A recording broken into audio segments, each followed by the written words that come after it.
Good. I'm glad you hear the birds also. The sun is just rising. Actually, the sun rises. It's pretty spectacular this morning.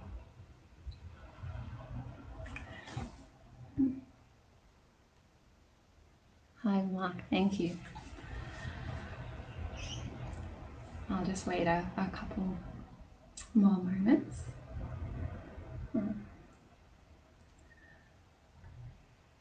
I did a course with Jeff Foster earlier in the year, and he'd start with the first 10 or 15 minutes of the video. He'd be like calling out to different people in different parts of the world as they signed up, like, hello Ethiopia, hello UK, hello Australia, and it would get quite frustrating. But with all 3-4 of you watching, I don't think this is going to take 10 or 15 minutes. Okay, well, I'll start. So thank you firstly to Adam and Sabina for having me on this beautiful series. And actually I've had quite some resistance to being involved all year, and I think part of this was a fear of being in front of the camera and speaking to people without actually feeling them and seeing them and understanding their responses, and just a general hesitance towards social media as well. But when I investigate this a little bit further, I think one of the fears that I had was this notion that, or this concern that, how could I possibly express myself to people who might be from completely different walks of life? How can I give them the rose that they are expecting to see this morning or afternoon or evening or wherever you are? And so thinking like my Hridaya yoga friends, they know a particular type of rose of the last few years who might be very different to the Rose who I saw myself as in my 20s, and when my old colleagues and friends might be thinking, what is Rose doing talking about spirituality for? And then anyone in between those extremes, I suppose, wondering how I could just be me. And this here, I realized is Satya, or truthfulness, or indeed a breach of Satya. This idea that I have to carry this fixed role or fixed identity of myself throughout the world, which, as I've just explained, is slightly different depending on the audience, depending on the time of my life.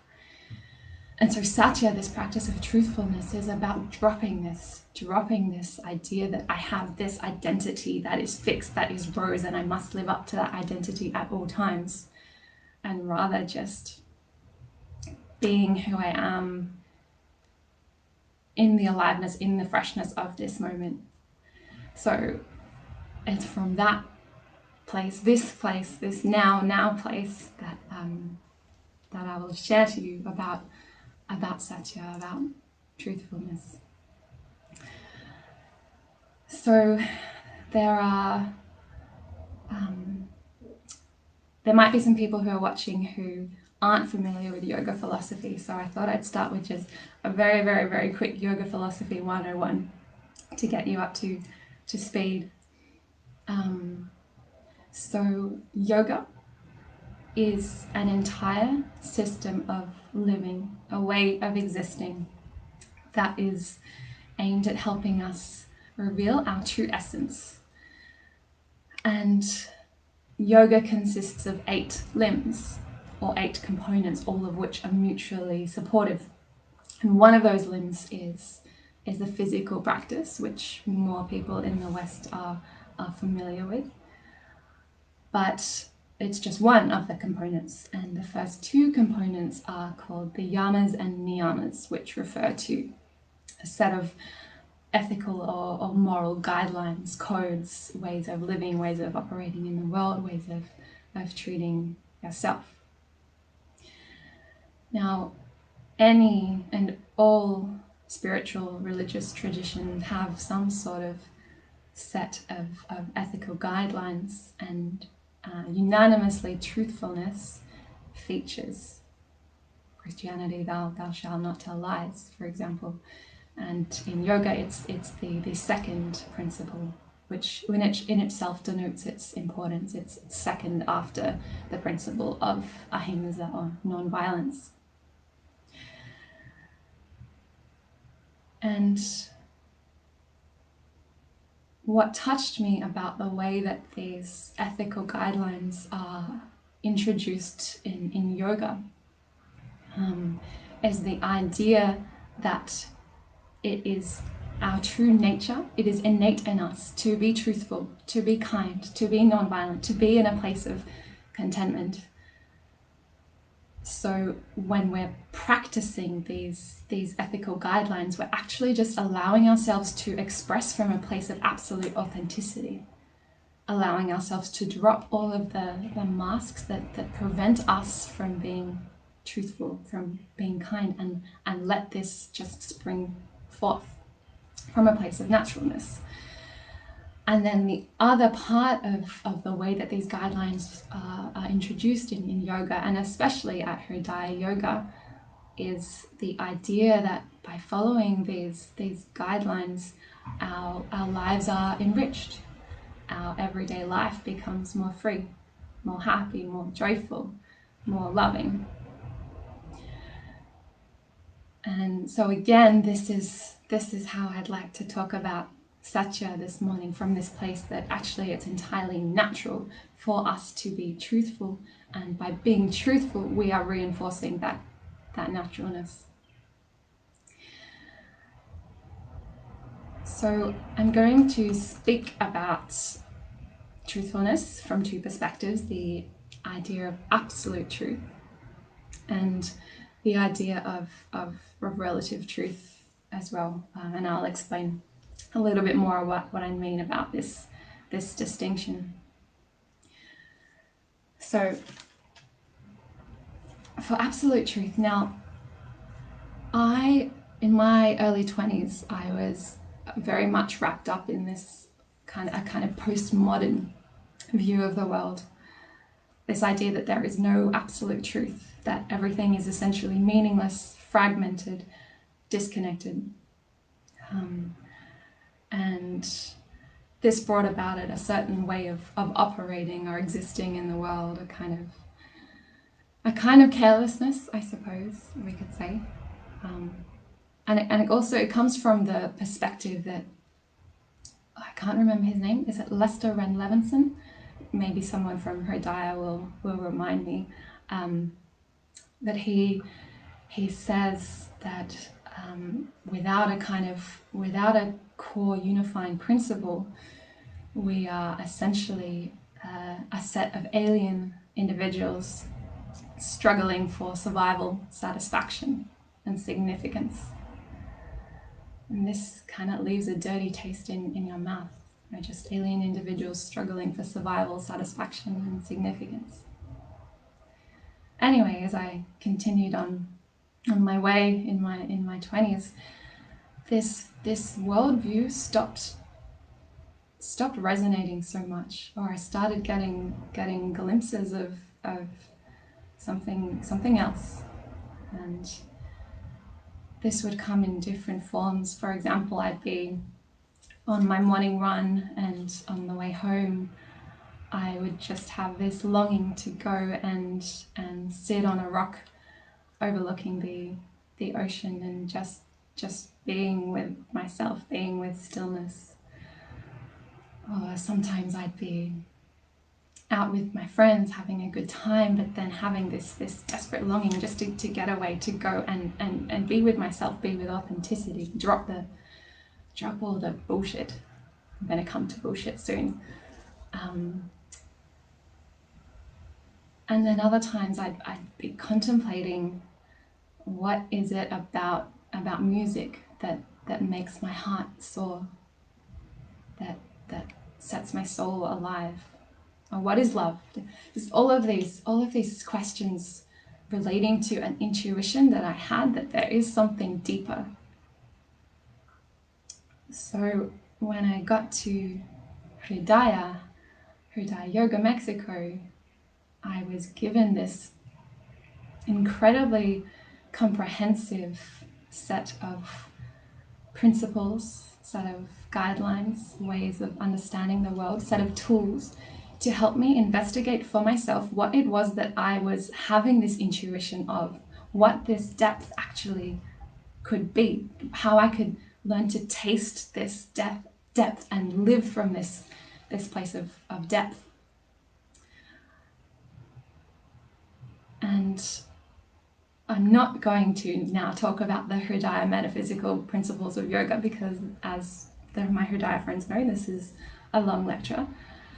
But instead, I'm going to turn to a guy called Brad Blanton, who is an American psychologist, and he's the author of Radical Honesty, which has become quite a controversial movement throughout the world. And the interesting thing about Brad is that he presents himself as entirely secular, but his worldview, so his absolute truth, his way of seeing existence, aligns exactly with that of Hridaya, but without diving into the depth and the ineffability quite so much. But it's there, the taste of it is there. So I'm going to tell you what Brad says about absolute truth, how Brad sees the world, and how he then develops his concept of radical honesty. So it starts from the premise that who we are is not who we ordinarily think ourselves to be. And who we ordinarily think ourselves to be is somewhere wrapped up in the mind and personality. For Brad, the personality is a mask, and the mind is a jail built of bullshit. And the only way out of this jail built of bullshit is to start doubting the mind. And he goes on to say that who we really are is pure being, pure consciousness, which he describes as a fantastical electrical biomechanical being constantly creating reality out of being alive. Constantly creating reality out of being alive. And he goes on to say that a major focus of any worthwhile psychotherapy is an attempt to reawaken the ability to be in experience, to get back to that basic beginning electrical sensate self. And again, for anyone from Hridaya who is listening, or anyone who is versed in Eastern spiritual teachings, this is sounding very, very familiar. This idea that who we truly are is this background of consciousness, this witner, this witness, this noticer is the word that Brad, our friend Brad, often uses. And Brad goes on to explain that this sense of being, this being that lies behind the personality, is naturally at peace, at ease, and loving, and open, and spontaneous. And again, we can hear already this parallel with the teachings of Hridaya Yoga. So for Brad and for Hridaya, the absolute truth is the truth of existence, the truth of aliveness, the truth of this moment, and that is all that we can know, is that truth. And I think growing up in the West, we don't take the time to stop and contemplate, what is this existence? What is this miraculous, incredible existence that I live in? And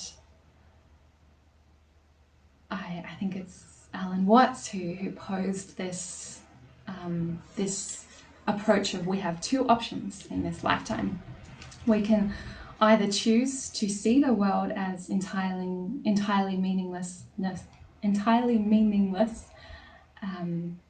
see ourselves as entirely separate individuals, disconnected, dry, just matter and energy and particles interacting. Or we can choose to see life as absolutely mysterious, ineffable, indescribable, beautiful, truthful. Einstein actually posed a similar question, a similar dilemma. We can choose to see everything as mysterious or nothing as mysterious. And so I guess my journey at Hridaya has really been seeing everything as mysterious, or as Sahaja, the founder, would say, seeing life as a poem, living life like poetry. So that's all I'm going to say about absolute truth this morning. And I'll come to relative truth. Now, regardless of whether there is buy-in for this idea of absolute truth, this ineffability of existence, this consciousness of oneness, these notions of relative truth will hopefully ring true and helpful, whatever your worldview or your belief system might be. So why am I calling this truth relative? It comes from the notion that who we are on a daily basis, our ideas, our feelings, our thoughts, even the physical body is constantly changing, constantly in flux. This room I'm in is ever changing. Even obviously the sky is ever changing now. Then the sun is up. So we're living in this transient, fluent existence, and we can't grasp onto a truth other than that truth of reality, the fact that we exist. This is the only thing that we can hold on to, this notion of existence.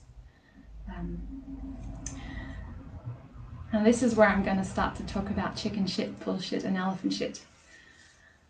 So Brad, our friend Brad, this American psychologist, was trained in a type of psychology called Gestalt theory, which was introduced by a guy called Fritz Perls. And Fritz Perls saw that there are three ways that humans can interact with each other, and that they're all shit. The first type of shit is chicken shit. And by chicken shit, he's talking about meaningless interactions, small talk. So this is super common in Australia. You walk into a clothes shop, the customer service assistant says, "Hi, how you going?" You say, "I'm fine, thanks. How are you?" She says, "I'm fine. Good. Let me know if I can help you with anything." And neither party was probably even listening to the other person, let alone actually caring how they're feeling, and certainly not actually expressing how they're truly feeling to this person. Now, there's nothing particularly damaging about chicken shit, but it is reinforcing a kind of baseline of superficiality that infiltrates throughout our entire day, that is entirely unnecessarily, and is just filling in time, filling in silence, taking us away from the experience of the moment. So that's chicken shit. I won't come back to chicken shit today.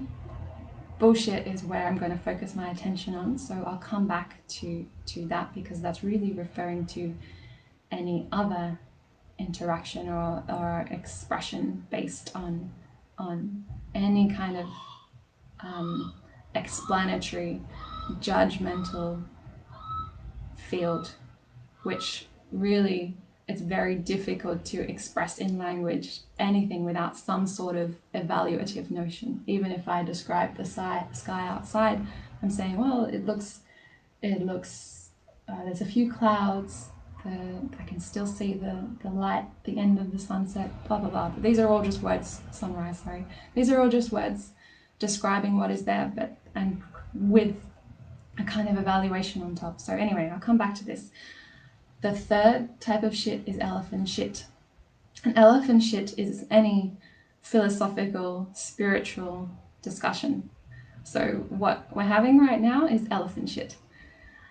And by this, Fritz Perls was really pointing to the fact that we can't actually ever pinpoint with language truth. We can't distill reality to words. Words are always a poor representation of what is here, what is now. And again, anyone versed in genuine spiritual practice or teachings will know that this is a very common notion, this idea that existence is ineffable, ungraspable, indescribable in truth. So now coming back to bullshit, I'm going to talk, just checking the time, okay, I'm going to talk about lying to others and lying to ourselves. And we'll see that these two are interrelated, but we can create this segregation for simplicity. I'm going to start with a couple of quotes, firstly by Sahaja, the founder of Hridaya, who said, "Pretending to be someone else is a statement that says who I am is not good enough. Who I am is not good enough." When we start to notice the lies that we tell on a daily, weekly, monthly basis, we might start to realize that all of these lies are based around protecting a certain image of ourselves to project out to the world.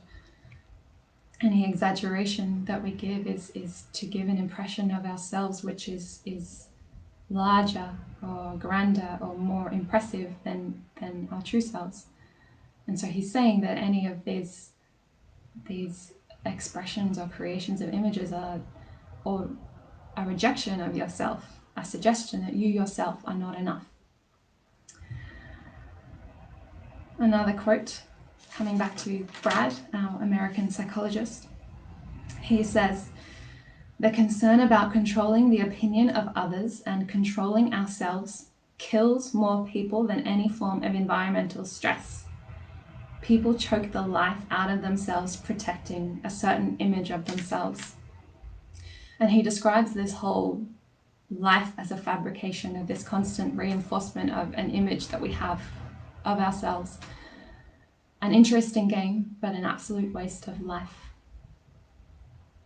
So truthfulness, acting in integrity, acting from a place of naturalness is, for Brad and for Sahaja, really the only way to live fully in this lifetime.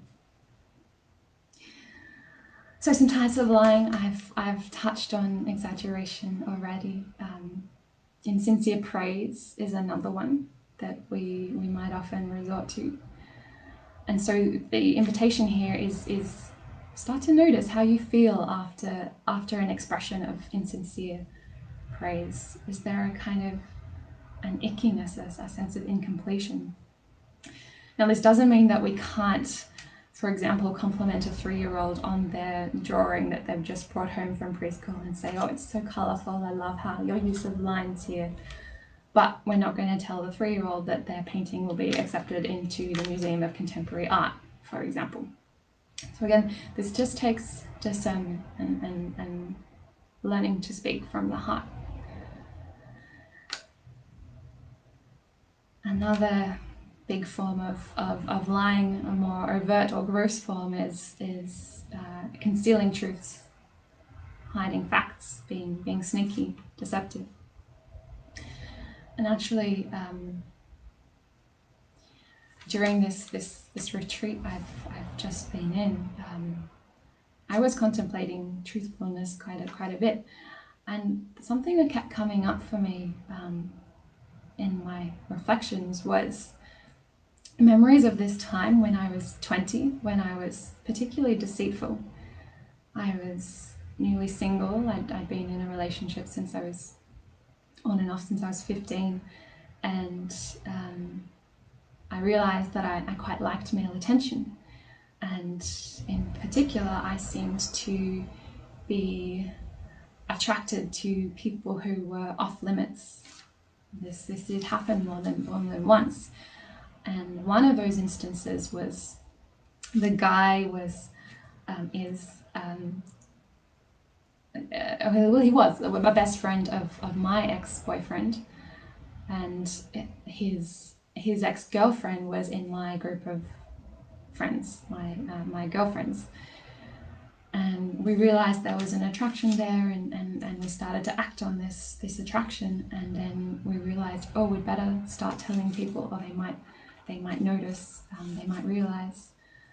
And so we started to just give little bites of truth to relevant people.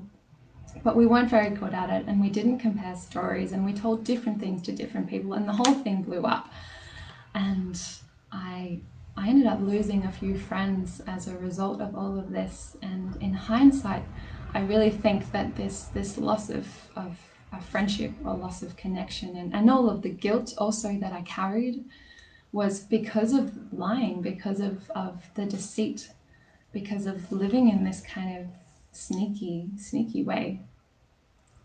So if 10, 11 years later, these concealed truths can still have some kind of effect, this has got to say something about how much more simple and pure it is just to be truthful from the start, to not live life in any kind of sense of sneakiness or misleading or hiding from the truth. And so another type of telling the truth to others is the notion of integrity, in terms of being true to your word, doing what you say that you're going to do. Now, this is something that I struggled a lot with in my perception of others when I was at Hridaya Yoga and when I was in a management position. And I felt that people were willing to say that they would do certain things, that they would help with certain things, but I had this view that they wouldn't be able to follow this through to fruition, that they would say they would do something, but inevitably their head would be off in the clouds in meditation and yoga, and they would forget. And this is a breach of Satya. This is a breach of truthfulness. We're not being true with our word. And it's all very well to say, I forgot. But if we truly know ourselves, we can set the mechanisms in place to ensure that we don't forget. If we're going to forget what we say we're going to do, immediately write it on your hand, on a piece of paper, in an app in your phone. I'm not going to talk too much about this because I'll get into a bit of a rant, but this notion of integrity is so important to Satya, and it also comes into making appointments and seeing them through. So if I say I'm going to call my friend at a certain time, the idea, if we're not breaching Satya, is that I damn well call my friend at that certain time, or I will have an extremely good reason not to. This is one I fall over on quite a bit myself, so it's that's also been quite an interesting contemplation as I've been working with Satya more actively of late. So the last aspect of lying to others that I want to speak about, which is very much related also to lying to ourselves, in fact, is presentation of truth or news or facts as absolute truth. So this year, with so much activity on social media, so much to discuss, so many points of views, there seems to be a tendency to share information with making quite a dramatic viewpoint from questionable or unknown sources. So from the perspective of Satya or truthfulness, the contemplation that we can have here is, when I'm sharing this piece of news, this fact, have I investigated to the full extent of my ability how viable this source is as it's presented as fact, as I'm presenting it to the world as fact? Have I done this investigation? Can I say with all my heart that right now I feel this is so true and worthy of being shared? Now we can take this contemplation further too and bring in the first yogic principle of non-violence and say to ourselves, okay, why am I sharing this piece of news, this quote, whatever it is? Do I genuinely think this is going to enrich the world by sharing it? Do I think that it will open a discussion, a genuine discussion? Is there a part of me that wants to make somebody else or a group of people feel wrong or small by sharing this piece of information? Do I want to try and change people's views because I believe that their views are wrong and my views are right? Again, this is just something to explore, to contemplate. And only from this place can we really start to have a genuine or open discussion about anything, from this place of sharing with integrity, with truthfulness, and with non-violence as well. So somewhat related to this is this idea of having a particular ideological view, and that the opposing ideological view must be wrong, must be false, and it must be my mission to prove it as false. And this hits quite close to home for me. In my early 20s, in my postmodern, reckless, deceitful times, they weren't all reckless and deceitful, it wasn't that bad. I identified myself with being very, very left-wing. This was who I was, and I was quite vocal about it. This was very common at my university, and certainly seemed the only way to view and operate in the world. And anyone who knows my family will know that my older sister Daisy and my parents as well are quite conservative. My Daisy is quite publicly conservative. She's a political commentator. She has a very active YouTube, Twitter, Facebook following. And before all this, when we just had these opposing views, it was of course a source of tension. We would just not talk about anything political, anything going on in the news, in our house, in my parents' house, for fear of creating tension. And actually, just pause here. Sahaja would say that any act of avoiding an uncomfortable subject is a breach of Satya, is a breach of truthfulness. So this notion of, I can't talk about that makes me feel X, Y, Z. Oh no, don't talk about this around her, she will X, Y, Z. No, we learn to drop this and be with whatever is coming up at the time. And for me now, this tension of left-wing, conservative, whatever, has really lost its pull. I don't have this identification with me being a lefty necessarily. Sometimes I resonate with the views of the left and see the beauty in some of their views. Other times I listen to my sister from a conservative perspective, and she makes points that I agree with. But it's bringing each event, each idea with a sense of freshness. So I'm no longer caged by an ideological view that will tell me what I'm supposed to think about a particular issue. And this in itself brings freedom. This freedom from a fixed view of the world. The other thing it can bring is an idea of compassion. So we can start to contemplate it. What is it in myself that makes me have this particular worldview? And therefore, what is it in somebody else that makes them have this particular worldview?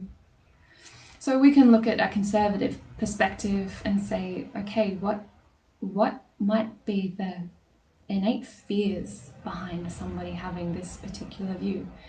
Is there a fear of insecurity, instability? Is there a fear of the domino effect? Did they grow up in the 60s and they have this innate fear of communism that's inbuilt in them? Is there a fear of loss of tradition and a kind of emotional attachment to tradition? And on the flip side, are they motivated by a sense of human freedom, a sense of human liberty? These for them very, very virtuous ideals that make them feel like they are contributing in a positive way to the world. Are they simply frustrated that their ideas are not being heard, and frustrated that there might be people who have completely different views to them, maybe in their life, maybe close to them?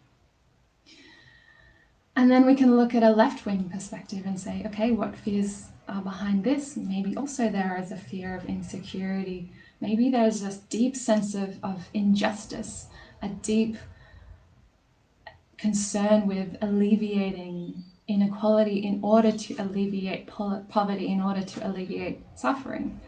Is there also this frustration with needing to be heard, needing to be understood, with not understanding why others could have different views to me? So coming again just to really come to the being that lies behind all of these views, to not get trapped in labels of conservatives, lefties, etc. Just to again come with this sense of freshness. So just a couple of quotes on this from our friends Brad and Sahaja. So Brad says, "We make certain assumptions about the world and we become attached to these assumptions, stubbornly clinging to these assumptions, not allowing freshness." And Sahaja, of course, bringing the heart into the matter, says, "Living in the world while understanding that many points of view can exist simultaneously develops compassion and understanding." So allowing this variety of views, dropping this attempt to make other people think the same way that you do. For what reason? For what purpose is this truly going to share? Really, really, what is this going to serve? So I'll move on to just briefly touch on lying to self, again, of which this last point in particular is very much wrapped up in. So two components I want to talk about briefly. Firstly, this idea of having a particular self-image, a view of our own sense of identity that we are entirely wrapped up in protecting and in enhancing. We hear a lot about how can I enhance my sense of self, and by this I really mean my sense of egoic self, my sense of identity, my sense of separateness in the world, which again, as I've explored, doesn't allow for this sense of freshness and spontaneity and constantly co-creating and recreating ourselves. A couple of quotes on this notion of lying to ourselves from Dostoevsky, just to shake it up a little bit. He says, "Above all, don't lie to yourself.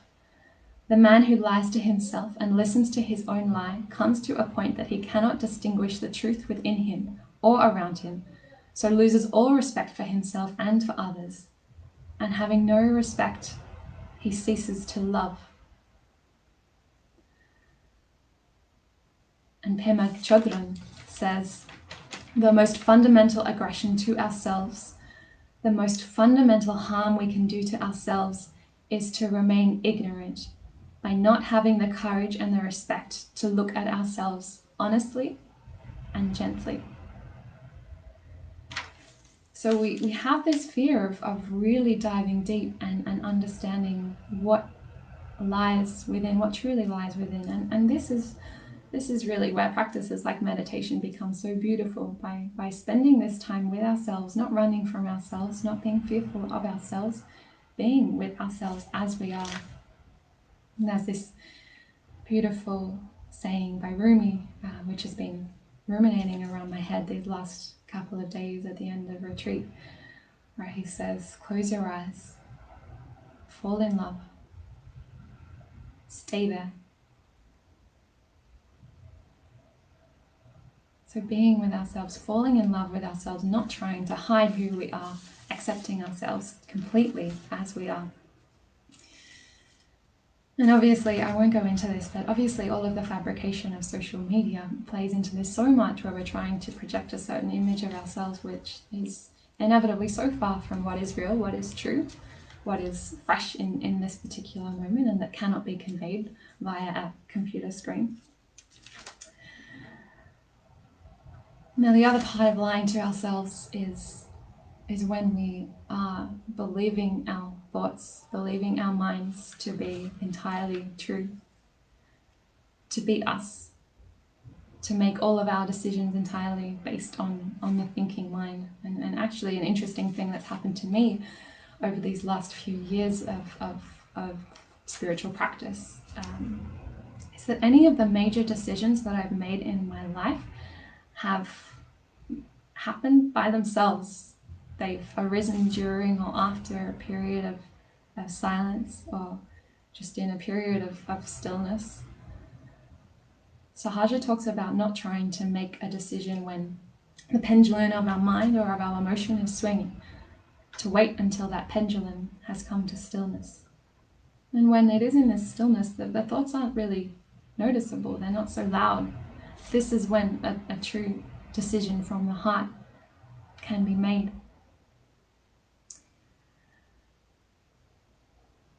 In meditation, this idea of not believing the thoughts, of the transience, of the contradiction, the contradictory nature of thoughts is so apparent in meditation. We're sitting here, we are noticing the thoughts coming and going, noticing that the thoughts are coming and going, noticing that we are the noticer of the thoughts coming and going. Therefore, how can we be the thoughts? How can they be what is most true for us? And again, this brings so much freedom. I'm not trying to grasp onto my thoughts, my ideas, to pinpoint what I think about a particular subject, because it's completely futile. All I can do is rest as I am, and tap into that authenticity, that depth within. Coming back to Brad, American psychologist, he says, how to escape the jail of the mind. As I said, he says, doubt the mind. And he says the secret of the good life is not suffering in the mind's bullshit. He says to be vigilant, not to be taken over by the mind. And to learn to use the mind, not be used by the mind. This is the cure for all stress disorders. So we're not saying that the mind is necessarily wrong, although, Brad in his kind of hyperbolized language in Radical Honesty talks about the mind as jail and bullshit and all of these things. He's making a point. He admits that he's trying to make a point with the way that he expresses in these quite grandiose ways. But the point being that we don't have to be used by the mind. And actually he describes creativity as learning to use the mind as opposed to being used by the mind. Just engaging the mind when it needs to be utilized. So why are we in this mess of lies, of self-image, of protecting this identity, of the sense of separateness?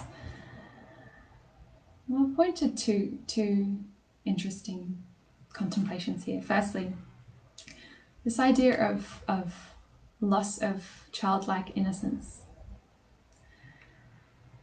So the idea being that as children, we're much more in touch with experience, with mystery, with magic, with spontaneity.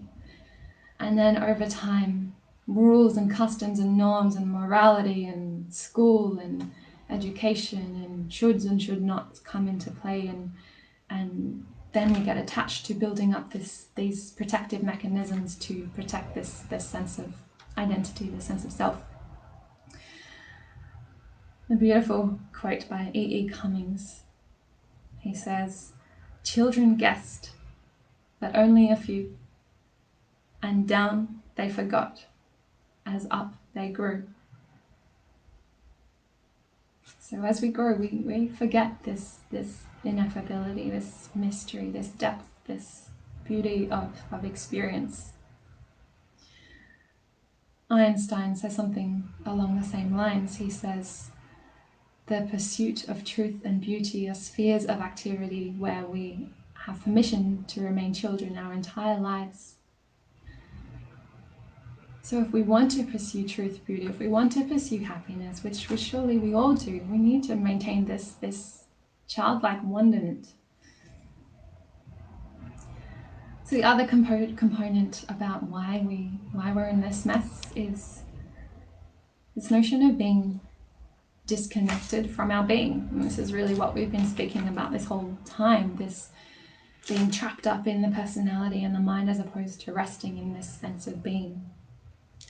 And Brad gives a really interesting explanation here about why maybe this obsession with the mind has built up over time. And he talks about how originally for humans they were very physical in their work. They were hunters and gatherers. They didn't have to engage the mind too much. They needed to be lucidly, intensely in their experience, in the aliveness of that moment in order to survive. But over time we have less and less of these physical tasks, and we're wrapped up in the mental realm more and more. So we become to rely so much on the rationality of the mind and forget how to be in our senses. And Fritz Perls, this founder of Gestalt therapy, says something so poignant. He says, lose your mind, come back to the senses. Lose your mind, come back to the senses. This is such a simple starting point to just, when you find yourself lost in thoughts, to feel into the aliveness of the body, the vibrating pulsations in the hands, the feeling of the feet on the ground, just finding the breath, just finding the breath. That's what, as soon as you found the breath, you've found this moment. You are not going to tell lies, be worried about this fabricated image of yourself when you're just with the breath, with your senses, with this moment. And this is really what yoga is all about. It's helping us be in the raw, fresh aliveness of this moment of pure awareness. And so why, after all of this talk, why should we tell the truth? Maybe this is apparent, but a couple of contemplations. Sahaja talks about simplicity, the simplicity of living from a place of truth. And Mark Twain has a good quote here where he says, if you tell the truth, you don't have to remember anything. By telling the truth, we're developing this loving acceptance of ourselves, where we're not trying to be someone else. And we're also allowing ourselves to face our subconscious traumas or subconscious samskaras, and to use yogic philosophy, there's tendencies that we have to face them, to see them, to let them arise, maybe to let them pass. And freedom is another big reason not to lie. Coming back to Brad, he says, freedom is not being dominated by your own bullshit. And remember, for him, the jail is a mind built of bullshit. This is really the bullshit that he's speaking of. I'm gonna finish with another quote. My Kindle will wake up, by Swami Shivananda, who says, whatever you do, be true to yourself and to the world. Hide not your thoughts. Be frank, be sincere, be candid, be straightforward, be courageous to express your views. So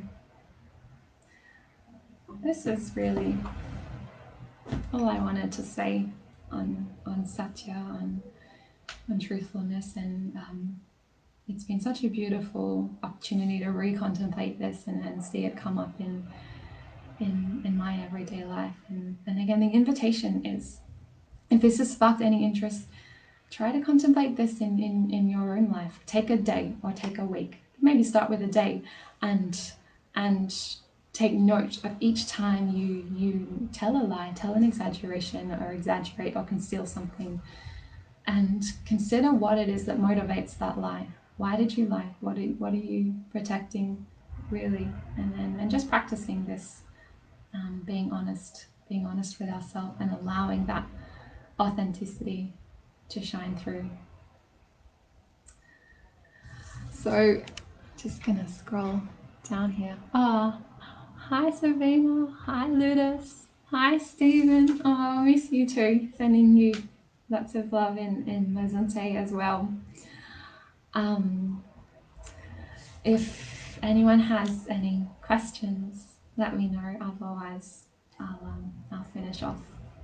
We're nearly at the hour mark. Anyway, but thank you so much for listening, and again, thank you, Adam and Sabina, for creating this opportunity to speak and to address some of my own fears about coming in front of the camera and just sharing what feels alive for me right now. Thank you. Have a beautiful day, everyone here in Australia, and a beautiful evening, afternoon to my friends in Mexico, afternoon, and Sabina and Adam. Good evening. Namaste.